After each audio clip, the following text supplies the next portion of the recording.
We make the best out the worst, cause it's all we got. Yeah, I'm going up like crime. Yeah, I can make $1 out of dime. Yeah, ain't no sense of crime, do the time. Word Tommy Wright, I see him on your mind. Coming out of Memphis, looking like Pippin Can. You can count blessings, I'ma count dividends.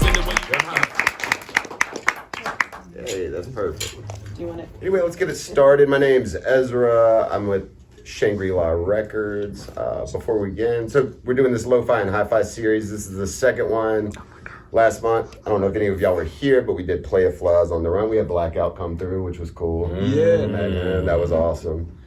And then, now we're here with Mr. Tommy Wright III. Real good. Man, thanks, man. And I'm kind of nervous, so you know what I'm saying? Me too. I gotta shake the. We're all friends. Hey. I've met you several times and I was still chain smoking. So you're not alone, my guy. I also didn't know if you were coming, so we're winging it. I don't have my note. We're just winging it, man. But we've done it before. Man. Hey, I'm so appreciative. I wouldn't miss it for the world. Well, we're very thankful. But it was kind of hectic, but I still, you know, saying I dropped everything so I can make it on in here. My guy, appreciate that, man. No, it's really all, good. and then you know, me and you go, we homies.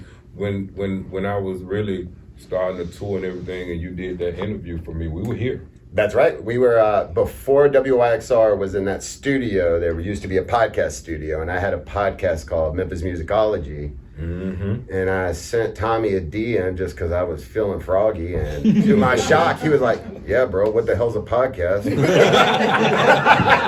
I was like, well, Exactly. I don't know what the fuck a podcast is, but I'm in there. And then I probably chain smoked and paced before that too, man. But yeah, Tommy and I, we've all that got was important to me though. It was awesome. It was man. big to me.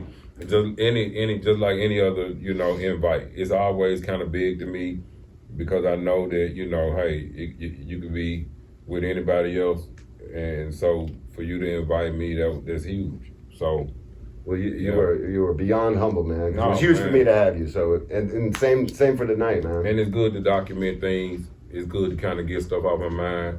It's good to, you know what I mean, kind of keep a record of things. And cause you know tomorrow ain't promised. Based just looking at how many people we lost. Right. So that's right. You know, every chance we get to kind of just, you know, tell our story, I just jump on the opportunity. Well, appreciate that. And to that point, man, we'll keep it relatively brief. Man, I should have brought the track machine. I should have brought everything. I should have brought everything. We'll run it back next year, man. And Damn. We'll do a part two. We'll do a part two. Yeah. And then part two. Well, because we did struggle. So first things first, I don't know if George is in here. I don't see. right. Oh, there he is. But my buddy George hit me up and he was like, "Yo, I've got something that might interest you." And you saw how many CDs he has of you. How many CDs you got, George?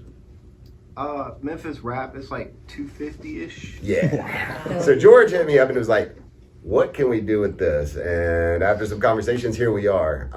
So yeah, shout out to George Spake. Couldn't do this without George. Shout out to Kristen and the Memphis Listening Lab, of course. We always appreciate y'all. This beautiful free space. Shout out to you, because you came up with this. Well,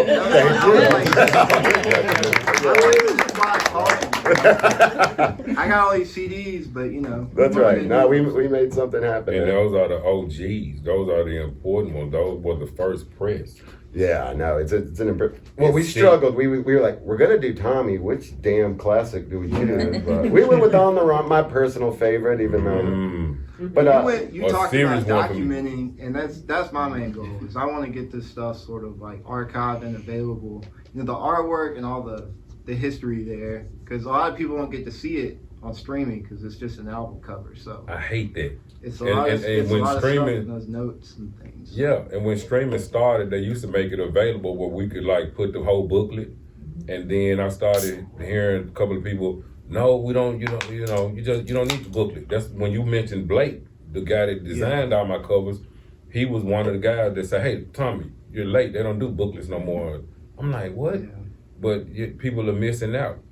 And then CDs, you know, with them sort of, you know, phasing out, you know, I'm like, man, people really missing it. But yeah, if the digital, I still try to make digital booklets to go up on streaming sites. I still try to get guys to do it. But I think they stopping that now, right? They don't even do that They really anymore. don't see it much anymore, which It's just the one picture on the cover. That's it. right.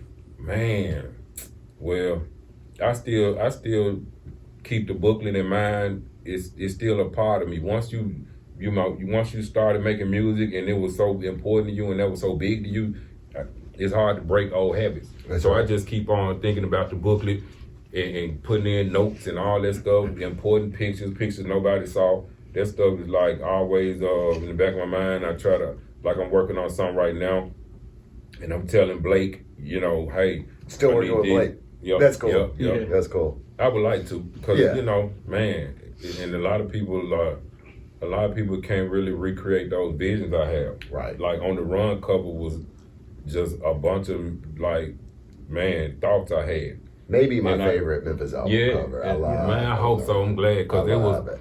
I don't know. I came to him like, yo, I want one. Put a picture with me jumping the fence, and a picture with the cops, man, holding me down, and then a picture, and they be like, what? And then I'm like, then in the middle, put me in the frame. I be saying, I put all that together every step of the way, and then I try to. He has to like try to recreate it as I tell him, and then after about a week or two, he can always come. He tell me, come on up, and I come up and. Boom, he actually pull it off. That's awesome. And I'm like, damn, you good. That's a like, classic album cover. Yeah, Man. I love that. Anytime you see a post about like what's the best Memphis album cover, like that's I've always seen that. And some people try to imitate it. They put their picture in there and I'm they just stick their head everywhere my head was. I've seen that so many times. I said, are they crazy? It's the funniest stuff, but yeah, I don't know. All my covers have been like that. They just be like wild thoughts. And, even with Feel Me Before They Kill Me, even though we ain't on that one, but same way. I want the clouds and me coming out of the casket, going into the clouds and two limousines. I don't know where them thoughts is coming from. I have no clue where. And it's like, and it's going to be called Feel Me Before They Kill Me. So, and they come together and people like, oh, that's a classic. I'm like, wow, okay. But yeah, those are like, I dream them up, all those covers, and then try to take the pictures for them. I always take horrible pictures. I used to bring in Polaroids. He's like, Tommy, they don't do Polaroids when they're doing album covers. I'm like thumbing through them and stuff. This one, use that one, and then this one, and I ain't never had good pictures. And then they introduced me to Steve Roberts. And they was like, Tommy, you got to go to real photography. I'm like, what is that? So all that. I have to do stuff so my way to pull off my vision. And everything is like my way, and people will sort of like it if you do you and gravitate. People will gravitate to you because I know a lot of other rappers are there say, man, we got to do stuff to appease this crowd or that crowd. I said, no, you don't. You just be you, and they start liking it. That's right. That's right. Well, what's funny is when we've been doing these, reach out to the artist first, but it's also like find somebody else involved. And of course, you had people involved with this album, but it was just kind of like you look at the credits and you're like, oh shit, this man did it.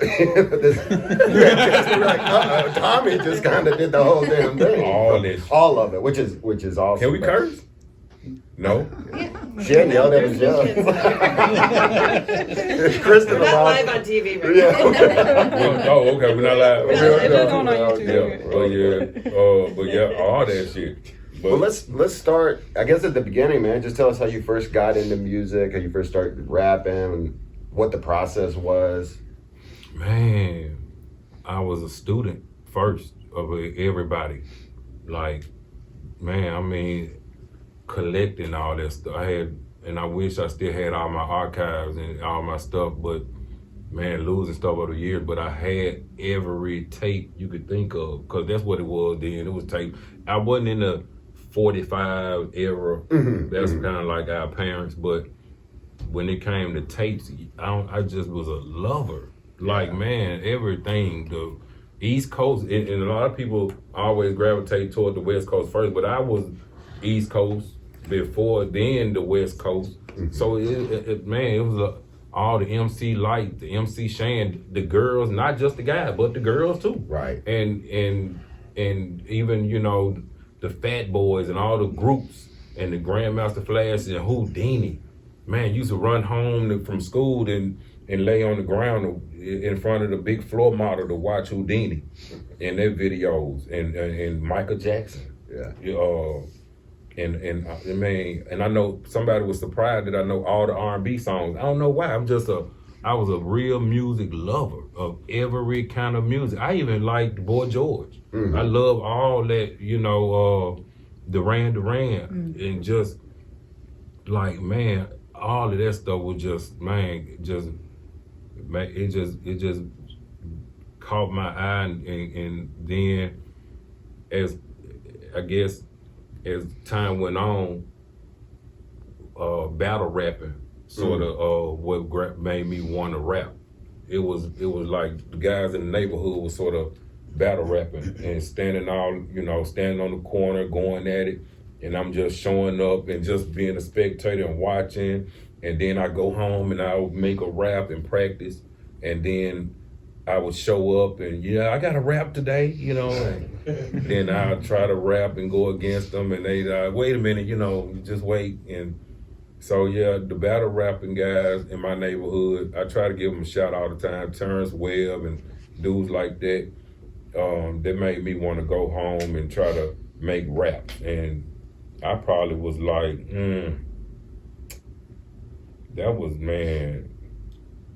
there's a video of me rapping at a birthday party, and I was probably like 9. Oh, wow. 9 or 10. And that was my friend O'Ron's birthday party. And I begged him for that video. He got the video. I begged him for that video. It's still around. And he got it somewhere. And so, so that was the start of it. And then, but it was so long before I actually got my hands on equipment. And equipment just came out of nowhere. Well, that's a whole nother skill set to learn too, right? Yeah. You know, just figuring out what you got. And then you kind of realize you can't hardly do nothing without it. So you end up wanting it. You end up just craving equipment bad. And so a friend of mine, he was sort of, I guess he was dabbling with music, but he wasn't real serious. It was like just fun and games for him. So I would go over his house all the time just to be on his equipment. And then finally I got it from him. And when I got it from him, man, I went crazy. Then I started piecing it together. Get a piece from here, a piece from Radio Shack, a piece from there, a mixer, 2 speakers from this guy, and started piecing. And then somebody taught me that you can go down the strings of things and get a lot of stuff on credit. So Tim Norris, before it was Minglewood, Tim Norris went and got me a couple. This is what you're gonna need to make a tape or whatnot. He put that stuff together, and we say, hey, okay, I'm gonna pay it on monthly. But I ain't had no money, so I ain't even pay on it no more. I was like, got it all, and then just started jamming. And then the bills came, and I was like, oh boy, they didn't come and get it. So I got lucky, and so when I wanted to really like make something, I couldn't. I wasn't, like you said, it's a whole nother skill set to make it. So I kind of went to other producers, and while I kind of kept building my stuff, because I was more like DJing and not just really producing at the time and making my own beats. So I was like, I need beats, and I would go to other dudes. So it was like a guy named Herbert Young, another guy that used to rap. He had helped me with some beats, and then one of the guys in the neighborhood took me to DJ Paul house, and we bought a beat from DJ Paul, and because we didn't live but 5 minutes from each other. Gotcha. And Keithon, I remember dude's name was Keithon. Keithon said, man, I know some guys that got a couple turntables too. I'm gonna take you over there. Gave him like $50. I came in, Lord Influence was like working on the keyboards, and Paul was scratching. And I was like, man, okay. Then we sat on the bed. His mom was like complaining. Y'all turn it down. He shut the door and gave me the mic, and then boom. He was like, "You got your rap, don't you?" And I was like, "Yeah."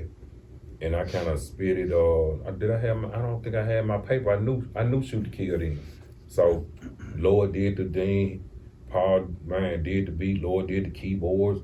I rapped it, boom, they made a tape. My guy picked me up and I went straight to Studio G and performed that night. So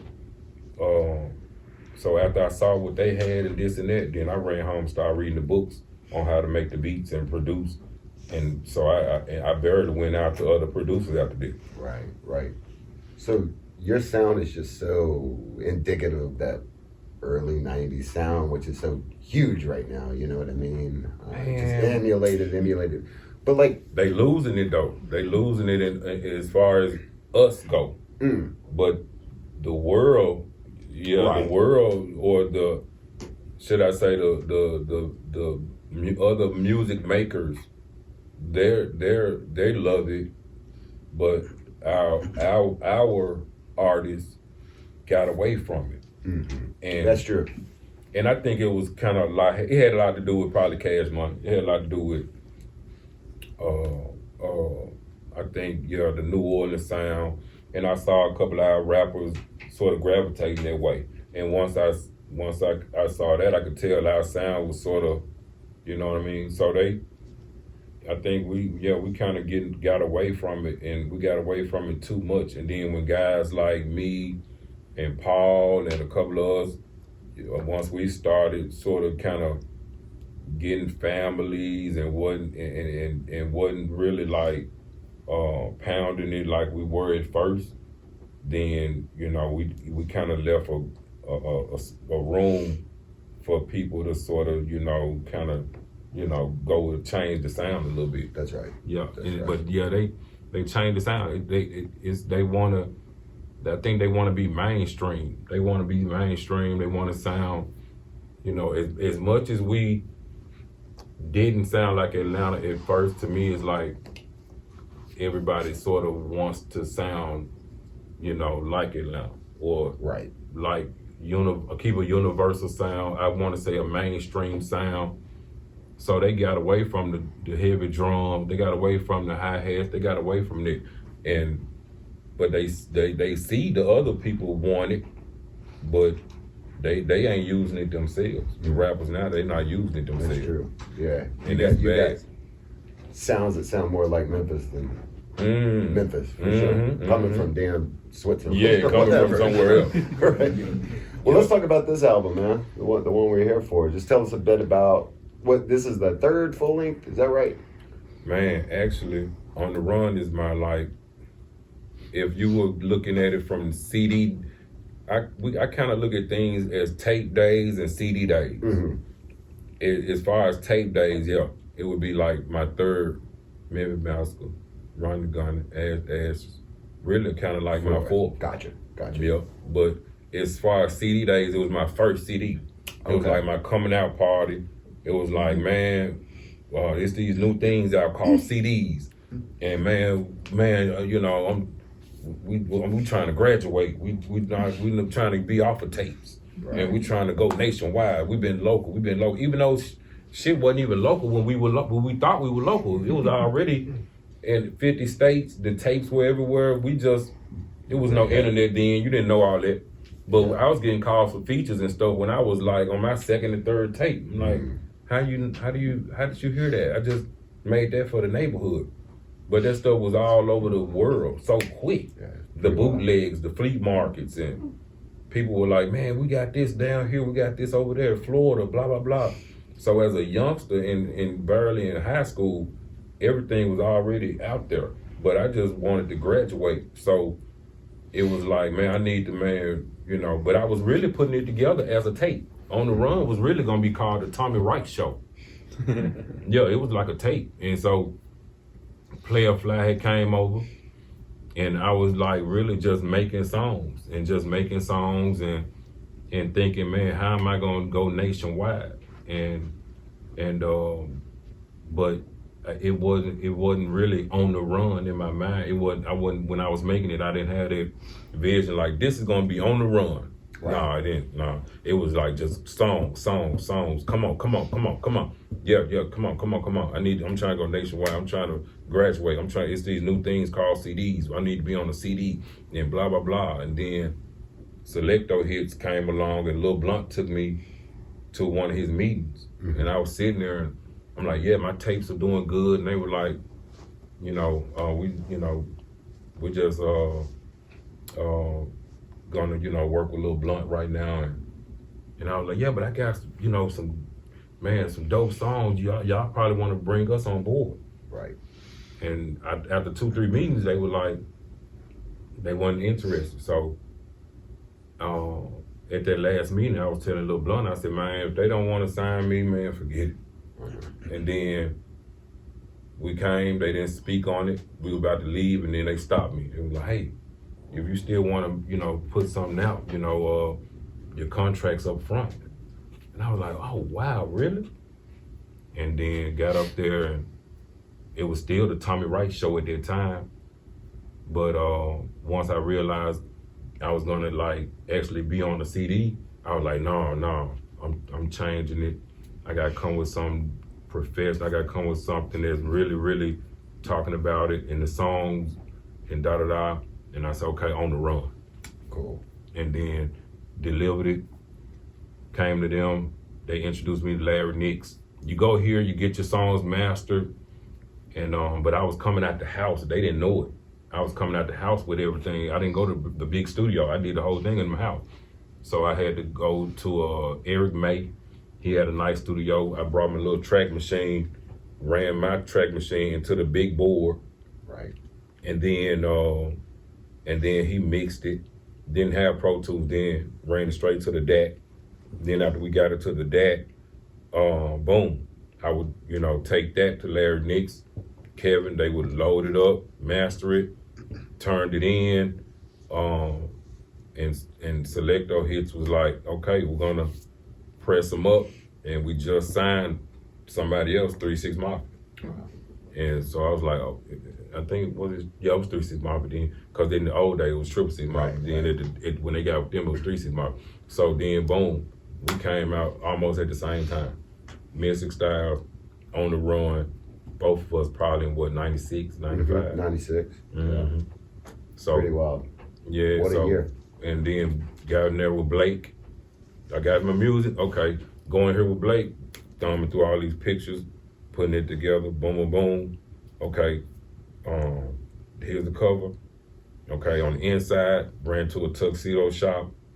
My friend threw a tuxedo on, took the picture, took it back off. Ran it back. Hey, put that on the inside. Put that with the notes. And put this with that. And then boom, they pressed it up, and then the sales was like crazy. Cool.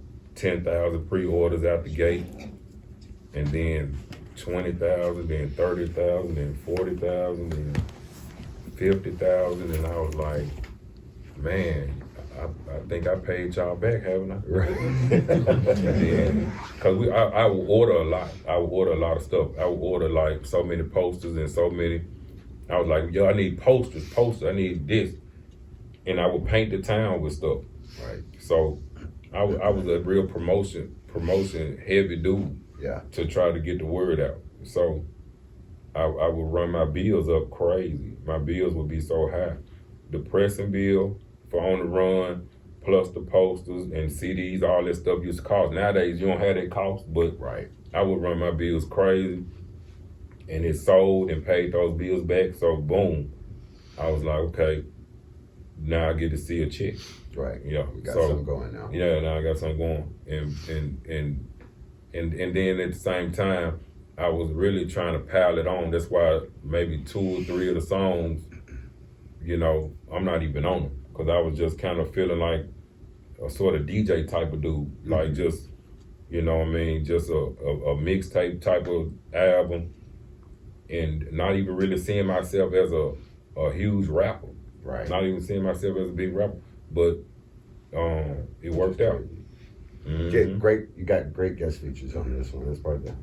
Man, part of the reason I love it. But yeah, I was hungry. I always wanted to sort of dominate. I always wanted like everybody in Memphis to like follow my lead. I always wanted everybody to, you know, and it's probably, you know what I'm saying, kind of, you know, how I ended up teaming up with so many of those guys. I just used to, as soon as I heard them, I used to want to produce them and try to get them over to my studio as bad as possible.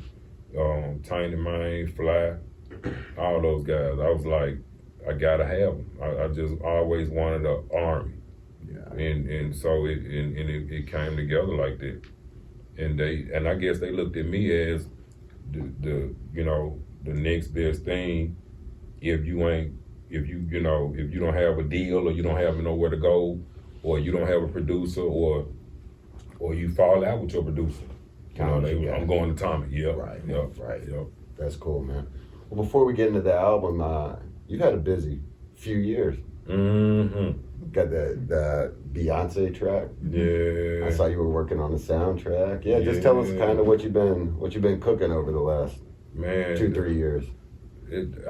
Man, the celebrity calls have been just a surprise. When I saw you post, we got the opening track on Beyonce's new album. I was like, wait, hold up. What? And I didn't know it was gonna be the opening track. I was like, if she does it, it's gonna probably be like number 15 to number 20. First thing you hear is Princess Loco, bro. You hear, and it blew me away. And they came to town, and people didn't know, but they used to come to town to see me. Wow. And we would be like, man, vibing and going out to eat and working on stuff, and they were so secretive. I couldn't talk about it. I couldn't say nothing. I used to have to, you know what I mean, even keep it from family. But but that's how they did it. I didn't even want to, like, I didn't even know when it was gonna be time for us to tell anybody. They were like, you know, they were like, we're not telling anybody until we're ready. And I was like, okay, so I had to keep it a secret, and man, everything around them is like top secret. Sure. Every phone got like 5-6 passwords, and so we meeting in just real inconspicuous places, and so it was. But now there's my voice is on the new Currency track. Dope. The baby just did a track with Scar Lip and asked me to send him some clips.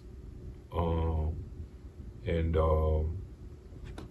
things, a new artist, Kenny Mason, all those guys are with Sony.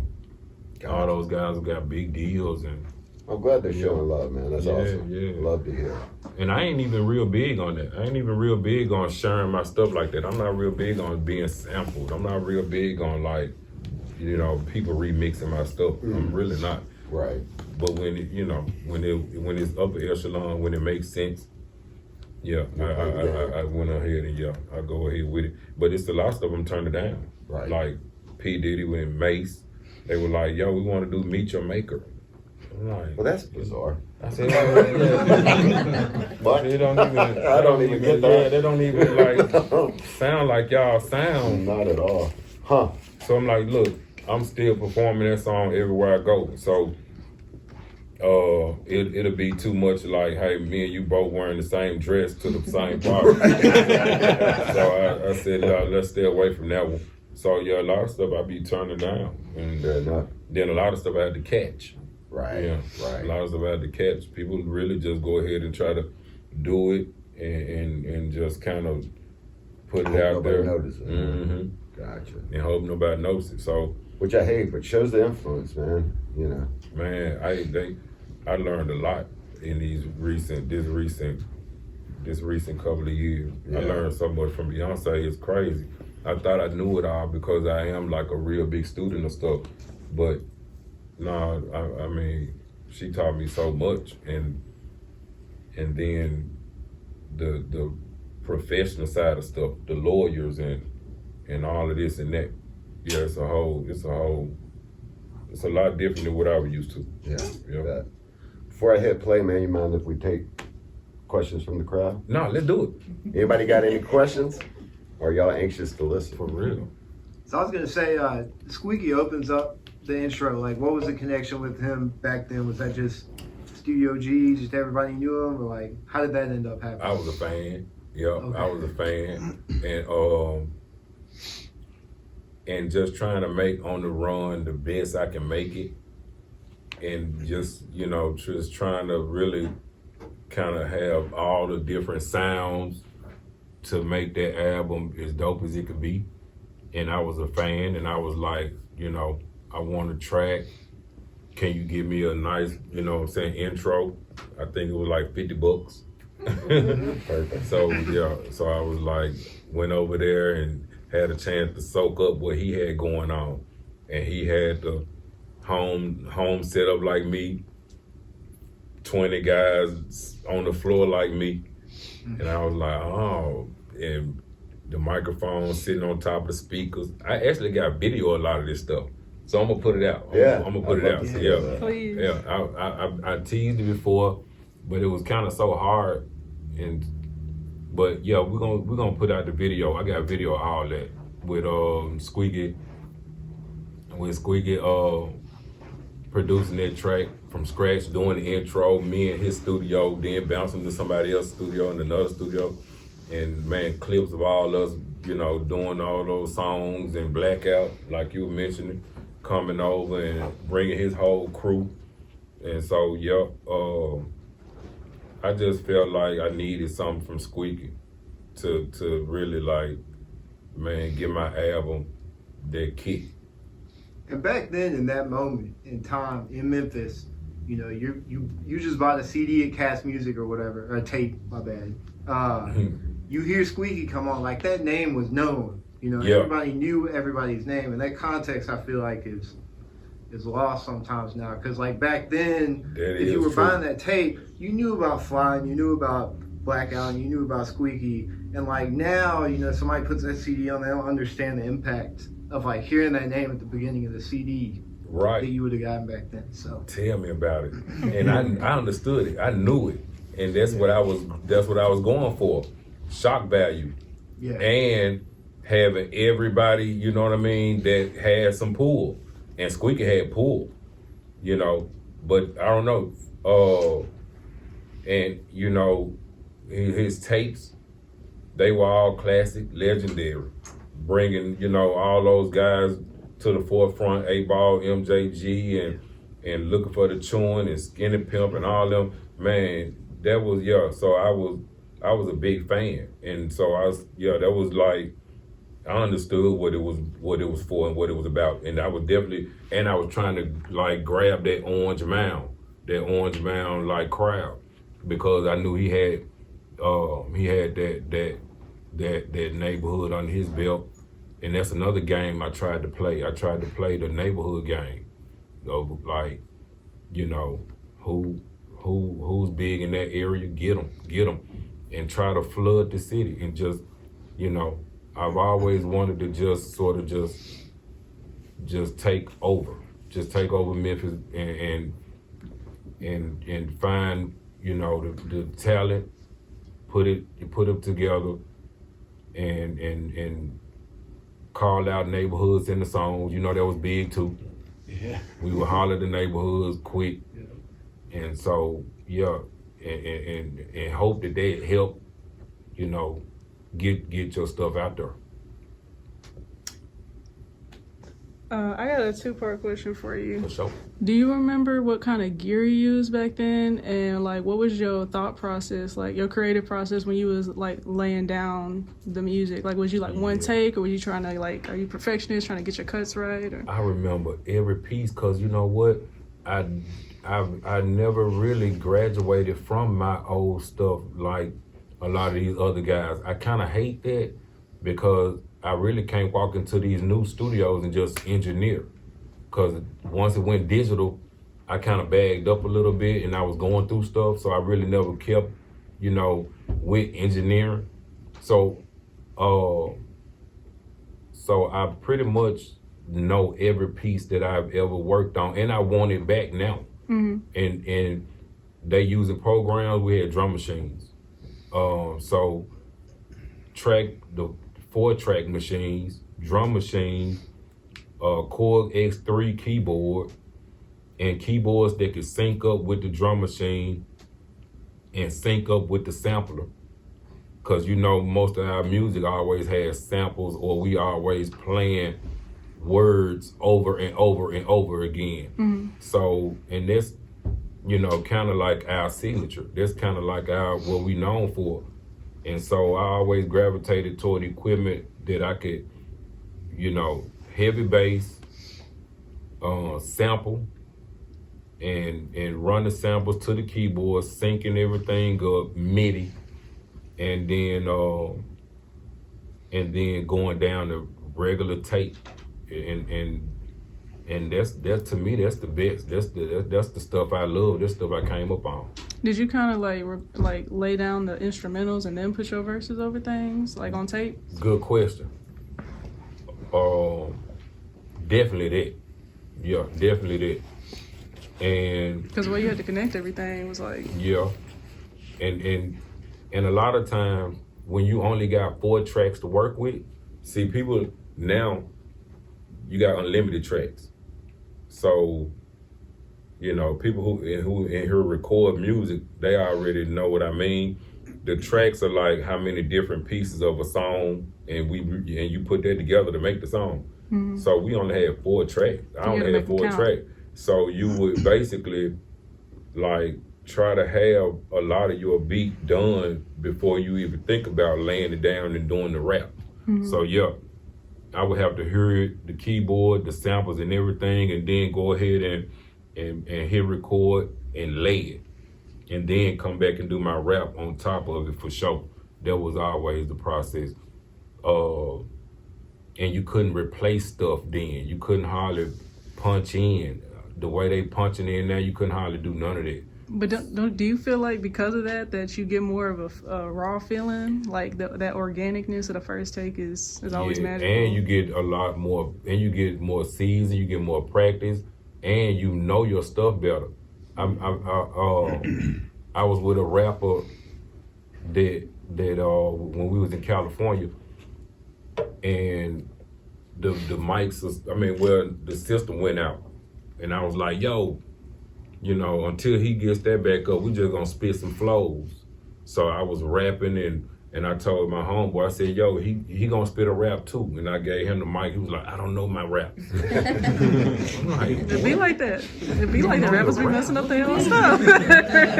On stage. I'm like, yo, he just joking, everybody. But I know I'm gonna spit another one, da-da-da. And I'm like, hey, this his turn. Here we go. And he's like, no, I'm serious. I don't know any of my raps. I'm like, what? I know. But when they go in and they just sort of punching in and going off the dome and just able to spit a piece and stop and spit a piece and stop and spit a piece and stop, man, they really don't like. They don't have to lock in. They don't even lock into their verses like that. But so yeah, that to me is a real problem. And with us, we knew our verses. Even if we spit them, most of the time we would spit them off the paper. But once we got through with it and you heard it so much and we rapped it all the way through to the end, we had to rap it all the way to the end of the paper and be throwing it and keep going.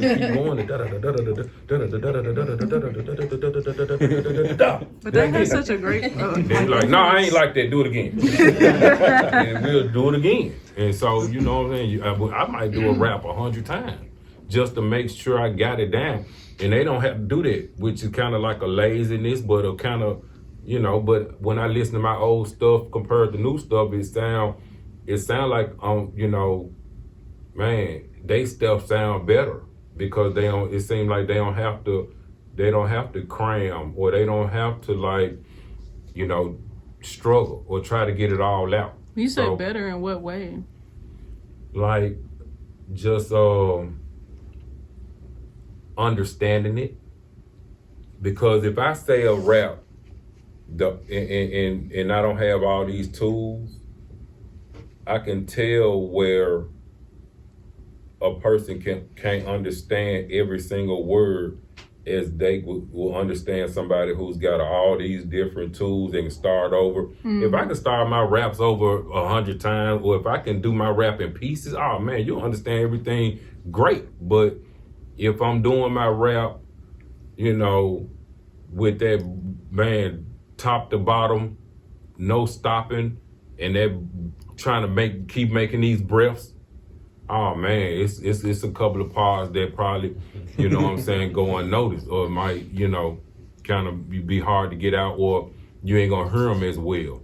But that's another part of the skill too, trying to make sure that you can hear every word that I'm spitting. That wasn't easy.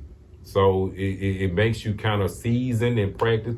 So when I do shows, I can really kind of rap my whole thing. I don't have to rap with my CD, and I'm getting to a point now where I don't even have, you know, I go with the instrumentals. But not only that, I can rap with my songs tip for tat at the show.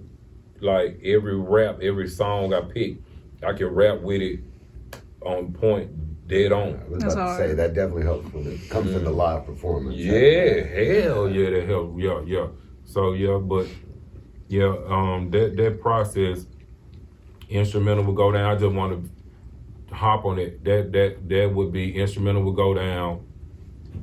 Gotta cram a little bit, whole thing on 2 tracks, and then I use the other 2 tracks for the rap and maybe the sample. A lot of times I would kind of put the sample on the track by itself, the beat on the track, and then my rap on that track, and then use the same track with the samples for a gunshot or boom or whatever, and then go back to. So yeah, it was a lot of cramming, but the instrumental would definitely go down first. Was them 4 tracks going on to like one tape after you recorded like the 4 tracks? No, how did they get combined? Just in mixing. Okay. Yep, but but definitely like going down. They stayed as 4 tracks, and you don't have to really combine them ever. You know, if you combine them, that's called bouncing, and we try to stay away from bouncing because at that point you ain't got no control over nothing. Right. You ain't got no control over your voice, or you know, if you turn up the echo, you turn up echo on the bass drums. So yeah, those 4 tracks will stay separated until it's time to get to the mix down, and then the mix down. The only time that combined is when it's time for to make that tape or that CD for people to hear it. Other than that, in the studio, no, it ain't gonna be combined, period. You trying to keep those separate and when you push play, you hearing all this shit together. Cause the MIDI and the sync will play it like that. It will play it like, you know, on time all together. Boom, once you hit that, dun dun dun dun dun, and everything's going, and the samples in there are already locked in. So yeah, the song is almost laid before we even rap. That's hard. Yeah. For sure. Yes. My name is Ose from Exhibit Plus, and Nice I'm originally from Ghana, West Africa. Oh yeah. Yes. I have a question. The fact that hip hop has really had a huge, let's say, an influence on Africa. And now we have a lot of rappers coming from Africa. Good. It's good to hear. Do you have any plans of probably collaborating in a way with any African rappers, or have you paid attention? Yo, I go to a studio where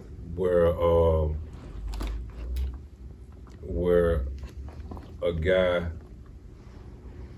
I think he's from Congo. I'm not sure which area he's from, but he sounds good. He's working on music, and he asked me to be on a project, and I told him, yeah, I'm ready. And so it's probably gonna happen real quick. We're probably gonna happen real soon. But I started. I didn't even think I had, you know, any fans until I started getting a little fan mail, and then I realized I had a little bit of love over there. But I got my passport. I can actually go if I got booked. You know, the farthest I've been is Russia. And and that I was so surprised. I never thought I would even do that. So I would love to go and do a show. And I'm always hearing about artists from there. I'm always, you know, and I'm like I said, I'm in the studio with a guy that's working on music, and he's from there, and he's, you know, I don't know if he's going back and forth, but his producer name is King J, and they think they got hits, and they want me featured on there. So, do you think they're gonna like it if some Memphis is on the track with? Yeah, of course. Yeah, real. Yeah. The reason why I asked that question because I'm currently also trying to connect Memphis artists with some from Africa as well. Yeah. So basically, yeah, that's why I want. Yeah, y'all touch base. That's cool. That's cool. All right, man. Should we do this? Oh man, okay, cool. Let's do it. Let's see what these speakers can do. Oh, hey, what is Tommy, it deep? Appreciate you, brother. Thank you. Oh, man.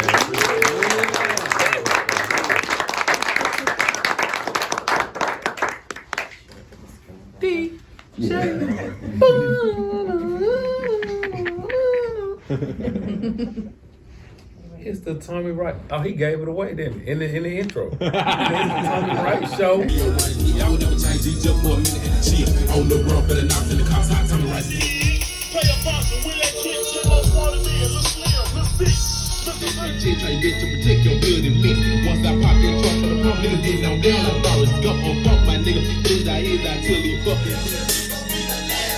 Somebody body gon' in the room, taste my nuts and see what happens. Should I shoot it with the quickness? Should I be killing nigga whole clique? Should I see government and DSP? All I did was can't look back 'cause police coming. Ain't no fuck, got your boy Tommy Wright on the run.